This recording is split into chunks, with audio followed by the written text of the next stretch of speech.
Hello, everyone, and happy Wednesday. I hope this finds you doing well. Perhaps some of you will be able to join us this evening. We are going on a third place gathering. That means we're not at church and we're not at home, but we're at a third place. And tonight, our first third place gathering is at the Rivoli Theater, and we're going to see the movie about the Unbroken Road, and I think it will be a great movie. I hope that you will plan to come and join us. The movie starts at 6, so you can buy your own ticket, buy your own popcorn, or whatever kind of treats you like, but let's sit together. And let's, afterward, if you would like, you can join me at Amigos, maybe have a soda or a coffee, or just sit and visit about the movie and what you thought. Sometimes it's nice to talk about it afterward. Either way, no pressure to come and talk. Just come and watch a movie with us, and it should be fun. I did want to share with you our new Wednesday night study is going to be this Max Lucado study on unshakable hope, and it's building our lives on the promises of God, really being rooted in God's promise. And this one will start next Wednesday at 7:15 in the parlor, and will take us almost like into January. It's a long study, but it's not a long book, so we're only going to read like one little chapter a week. Whether you like to read or not, you're welcome to come on Wednesdays, watch the video, have good discussion with us. So for devotion today, it made me think about this particular book, and it's a devotion by Jonathan Martin, and it's called How to Survive a Shipwreck. And I don't know if you can see this. I never can do this right, y'all. This movie, this picture, but it's this ache is God's fingerprint, and the devotion it stood out to me. I have to be honest. It's about how to survive tough things. And sometimes as Christians, it just looks so easy to everybody on the outside, probably because we're authentic, but we're not super transparent sometimes, and the whole world sees sometimes us as Christians that things always go okay, but that's not real life, and that's not the way it really is. So I want to share this devotion. One, I just think it's really good, and two, I think it's very timely in seeing what many of my friends are going through in North Carolina and the Carolinas with the hurricane. So the title of the devotion is You're Still Here. The first things overboard when your ship wrecked were all the reasons you ever had for sailing. And when the life you knew is a life that you know no longer, and the ship that took you on 1,000 adventures before can no longer even keep you afloat, you are right to wonder if there's anything left worth having. There used to be so many things that we could not live without. How could you live without this person? How could you live without this job? How could you live without this relationship? How could you live without this house? How could you live without your dignity? How could you live without your good reputation? And then death came to someone you loved, or you lost your job, or you sabotaged the relationship, or felt your love sabotaged you, or you suffered public humiliation, or you lost your all-important sense of honor, and you thought you really would die. There was a part of you, maybe even a really large part of you, that really did. There are some losses that in their way mark you forever, and some things you never get over. And because you loved this person or this life or this career you built or valued your dignity, when the bow broke, everything in you screamed. When the sails were ripping and the board splitting, you heard the sound of your spirit dying. The life you had was over. But to your own shame, you were not over, as much as you may have wanted to be. Maybe like a proud samurai, it seemed the best thing you could do on the other side of a shipwreck was to fall on your own sword and stage a protest against anything you once found beautiful. Because you were so sad, because you were so guilty, because you were so scared that in the loss of something outside yourself, you lost your own heart to the sea's black rage. And then came what might be the worst discovery. You didn't die. Well, not really. You walked away from the accident, whether or not you think you or God or the devil or the fate or somewhere, somehow responsible for it. You just knew you would die, and at times it felt like something in you did. But not you, not all of you anyway.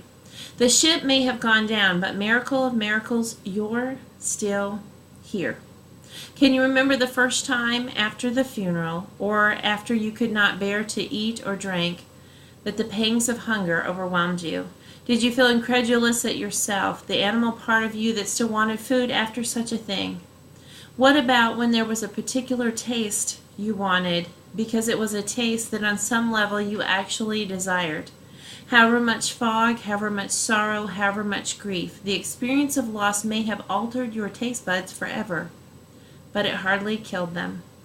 You watched dreams you cradled in your arms, with the strength of all your tenderness descend into the sea. All that animated you, all that moved you before, could move you forward in the world no longer.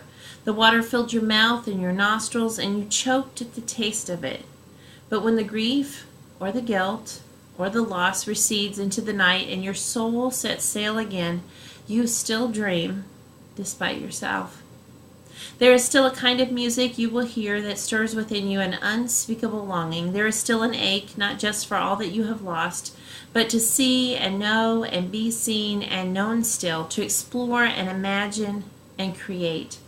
However much the longing for the past may assault your senses, it is not the only longing that remains. There is still a part of you that wants to be loved, to be connected, to be felt outside of the sea, outside of yourself.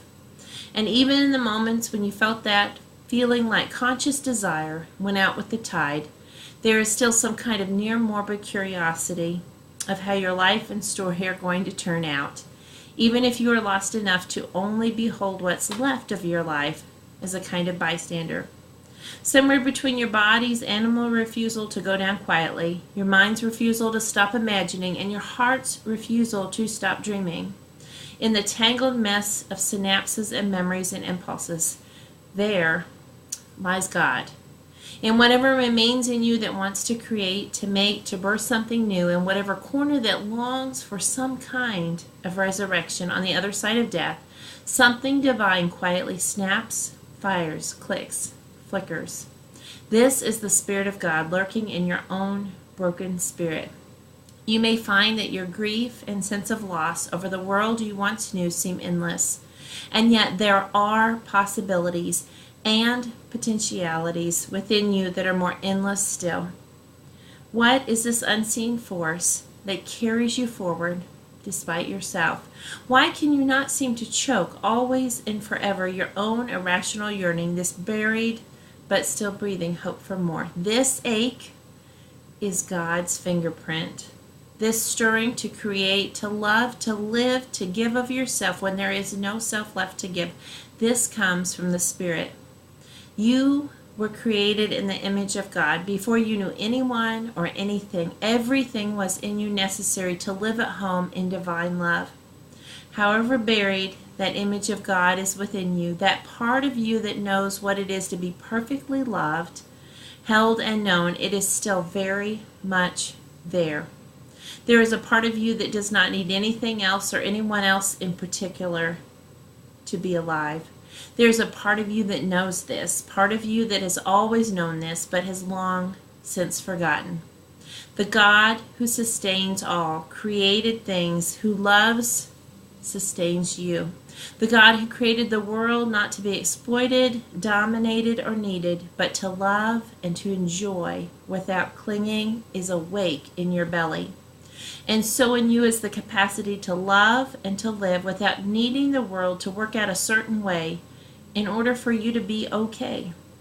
Your life, your existence is contingent on that Spirit, but it is not contingent on anyone else or anything else. He goes on to write how liberating it is to realize that God still has this capacity to reach deep inside us no matter what is going on, even when it feels like our lives have shipwrecked. It's a powerful image to think about how God comes alongside us when sometimes we feel like we're just barely treading water.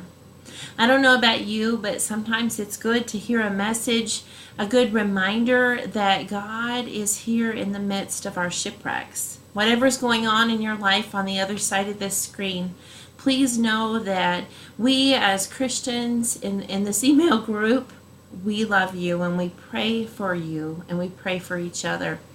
It is not about being perfect. It is not about having it all together, but it is about knowing the one who is perfect and the one who does have it all together, and that he swims beside us in the midst of our shipwrecks. I guess I just wanted to share that with you today. It touched me. Nothing's going wrong really in my life that I can think of, but I know that sometimes we all need to hear that message, because we never know when a shipwreck is around the corner. And for those of us who've had shipwrecks in the past, it's a good reminder of how we made it through those shipwrecks, that it wasn't us, that it was God. So I hope to see many of you on Sunday. I look forward to seeing you. I hope some of you will join us for our book study. It looks to be a good one. I'll talk to you and maybe see you even tonight at the movies. Bye-bye.